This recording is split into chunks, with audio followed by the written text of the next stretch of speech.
Welcome to the day 6 of 30 days 30 questions of series. তো আমাদের আজকের প্রশ্ন হচ্ছে পরীক্ষার খাতায় লিখবো কিভাবে। ঠিক আছে, তাহলে পরীক্ষার খাতায় তুমি কিভাবে লিখবা সেটা তো আমি বলতে পারি না, কিন্তু আমি কিভাবে লিখতাম সেটা আমি তোমাদের দেখাইতে পারি। তো যখন দেখেন, সাপোজ এইটা হচ্ছে তোমাদের একটা পরীক্ষার খাতা। ঠিক আছে, অবশ্যই এই খাতায় লেখার আগে কি করবা, একটা মার্জিন দিয়ে রাখবা।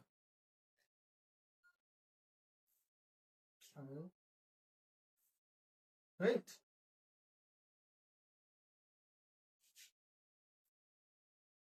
ঠিক আছে, অবশ্যই এই খাতায় লেখার আগে কি করবে, একটা মার্জিন দিয়ে নিবা। তারপরে উপরে কি লিখবো, উপরে লিখবা 1 নং প্রশ্ন উত্তর। 1 নং প্রশ্ন উত্তর। আমি কিভাবে লিখতাম, 1 নং প্রশ্ন উত্তর লিখতাম, তারপরে আমি ক খ গ ঘ ওইসব লিখতাম। ঠিক আছে, যে ক লেখা এভাবে করতাম, এইটা আমি পরে লিখতাম। ঠিক আছে, বুঝছো, এইগুলা পরে দিতাম। তারপরে ক নাম্বার লেখা, এখান থেকে আমি লেখা শুরু করতাম। তারপরে খ নাম্বার লেখা, আমি এইখান থেকে একটা লেখা শুরু করতাম, এবং এইখান থেকে আরেকটা করে লেখা শুরু করতাম। তাহলে এইভাবে দেখতাম জিনিসটা। ঠিক আছে, তারপরে আমি সব লেখা পরে পুরা পরীক্ষা লেখার পরে, তারপরে কি আছে 5টা মিনিট আমি রিভিশন বা 5 মিনিটের মতো 15 মিনিট করে রিভিশনের সময় পেতাম। ঠিক আছে, 15 মিনিটের মধ্যে আমি 10 মিনিট রিভিশন দিতাম, এবং বাকি 5 মিনিট আমি যেটা করতাম সেটা হচ্ছে অন্য একটা কালি, ধরো নীল কালি, নীল কালি নিয়ে আমি 1 নঙের নিচে 2টা দাগ দিতাম, কটার এইভাবে লিখতাম, খটার এইভাবে করতাম। ঠিক আছে, তারপরে প্রতিটা প্যারার মধ্যে একটা 2টা করে বক্স আঁকতাম, প্রতিটা প্যারার মধ্যে কি আঁকতাম, 2টা করে বক্স আঁকতাম।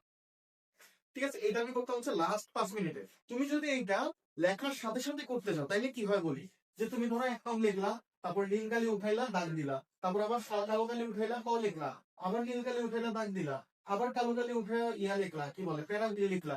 এতে করে তোমার সময় নষ্ট হয় বেশি, এতে করে তোমার সময়টা নষ্ট হয় বেশি। এই যে বারবার কলম চেঞ্জ করতেছো, সময় বেশি নষ্ট হচ্ছে, লেখা স্লো হচ্ছে, হাত স্লো হয়ে যাচ্ছে। ঠিক আছে, কিন্তু তুমি যদি জাস্ট ডাইরেক্ট কানা লিখে যাও, তাহলে তোমার দেখবে যে হাতের গতিটা ঠিকই থাকে, ফার্স্ট থাকে, তাহলে এখানে তোমার সময়টা বেঁচে যায়। ওকে, আমি এইসব করতাম। তা আমি ক নাম্বার দিতাম অর্ধেক পেজে বা 1 লাইনে, খ নাম্বার আমি 2টা প্যারা দিতাম, 2টা প্যারা দিতাম মোটামুটি 3 থেকে 4 লাইন। তারপরে গ নাম্বার আমি 1 থেকে 1.5 পেজ দেওয়ার চেষ্টা করতাম। হ্যাঁ, 1 পেজে দিতে হবে এমন কোনো কথা নেই, মানে 1.5 পেজ পর্যন্ত যাওয়ার চেষ্টা করতাম। আমি পরের পেজে 2-3 লাইন 4 লাইন লিখতাম, মানে যাতে পরের পেজে আমার অর্ধেক পর্যন্ত যায়। ঠিক আছে, পরের পেজে অর্ধেক পর্যন্ত যাতে যায় কোনো মতে। আচ্ছা, ওইখানে আমি লিখতাম 3টা প্যারা। ঘ নাম্বার আমি লিখতাম 4টা প্যারা, এবং সেটা আমি লিখতাম 2 পেজ।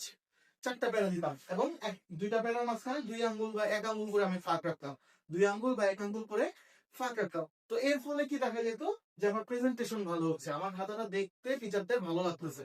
ঠিক আছে, তুমি যদি শুধু কালো কালিতে লিখতে থাকো এরকম কোনো ফাঁক টাক না দাও, তাইলে তোমার লেখার যে বিশেষত্ব, যে আলাদা একটা লাইন আছে, ওইগুলি দেখা যেত না, ওগুলি বুঝা যেত না। আমি যখন এটারে সেকশন করে দিচ্ছি, তখন স্যার বুঝতে পারছে, আচ্ছা এইটা হচ্ছে আমার মেইন সেকশন, এইটা হচ্ছে আমার বর্ণনামূলক সেকশন।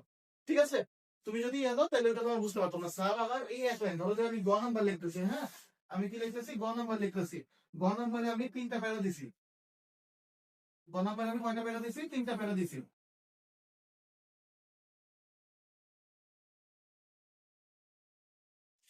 ঠিক আছে, গণাপের আমি 3টা প্যারা দিছি, তো 3টা প্যারার মধ্যে প্রথম প্যারাটা দেখে স্যার বুঝে যাচ্ছে যে আচ্ছা এইটা হচ্ছে আমার এক্সাক্ট উত্তরটা।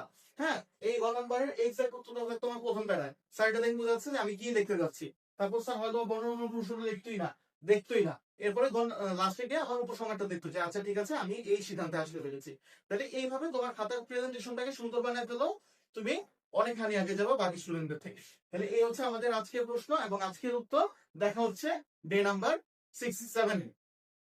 টাটা।